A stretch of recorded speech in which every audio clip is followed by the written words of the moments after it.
last week we were discussing about a very important topic on finances, right?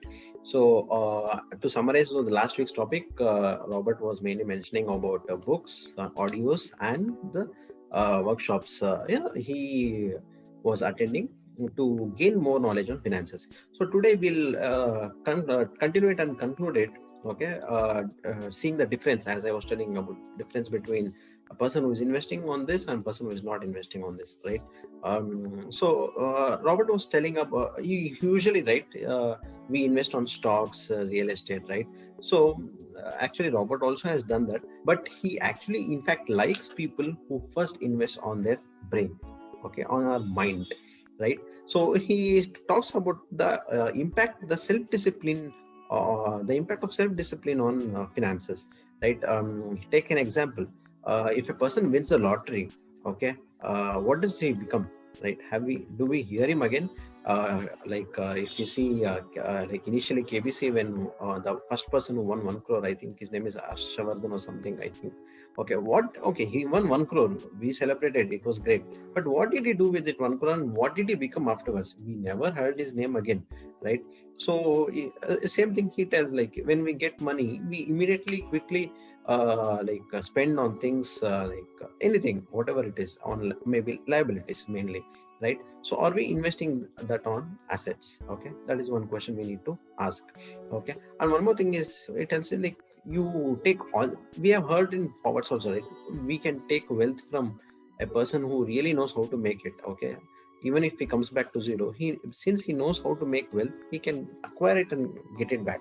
But other way around, like if a person doesn't know how to make wealth, even if you give all the wealth to him, and it will soon vanish, because he doesn't know how to make wealth or keep that wealth, right? So three things he again recommends, right? Whatever profession, or if you're entrepreneur, whatever it is, right?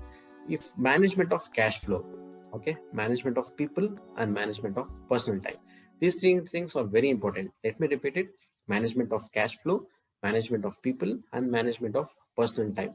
That's where like self-discipline on all these things comes into picture. So this pay yourself first concept, this name was actually taken by from a book called Richest Man in Babylon. Okay, so this is where he tells, like, pay yourself first in your education comes into picture. So I'll share you my screen to show the difference which I was talking about, between the person who invests and person who doesn't invest, right? So I hope you are able to see. If you see the income statement, a person who pay themselves first, right? The income comes from salary, and he first invests on his assets, right?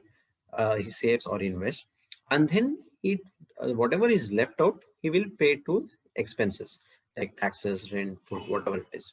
So the on the other way, see the people who pay everyone else first, right? So the income comes, and then it will go to the expenses like taxes, rent, food. Okay, so what about assets, right? So you see where you stand yourself. Okay, are we first investing on the assets, or are we spending the money on the assets, or are we first investing on the or spending it on the expenses column, right? So initially when I came to know this, even I was surprised, because like Robert tells, like so many times he was in a position where he couldn't invest on his assets, and in fact he couldn't pay the bills, but still he made like all he tells, like his accountant, his creditors, they were all coming to him, first you give the money. But before that, he said, even when he was broke, he was first investing it on himself, okay, on his brain, and learning about finances, right? That is the importance of first put yourself first. That is the importance he tells. So when I came also, when I also learned this, like I didn't have that much money to come, because I had other commitments. I didn't have that much money to put on us, because nobody taught me that you have to put your invest on yourself first. It was like a foreign thing for me. But I slowly started with little bit whatever I could. And like now you can say, like we both we spend around 15 to 20,000 per month on our personal growth, because even Vijay recommends this in PIM, right? First you need to, so as part of that, like Vijay also is telling, Robert Kiyosaki also is telling, I thought, okay, we have to invest, man, it's high time. So like we invest on our assets first, we invest on our education, we invest on our health. As soon as our income comes, this is the first thing we are doing. Before also, when my mom was alive, she used to tell, okay, this bill has come, that bill has come, we have to pay it quickly. So like I also was following the same. If the bill comes today, I was paying it tomorrow. So I made another change in the implementation part. Okay, so now if my, let's take my bill, like mobile bill, is last date is 20th of every month. I pay on 19th or on the 20th also sometimes. Okay, after reading this. Okay, so this is how I adjusted my finances. Like, of course, we have to implement it, right? Otherwise, there is no use. I had to do this. So, so I hope this got some value add to you on your finances, and I hope it helps. Thank you so much.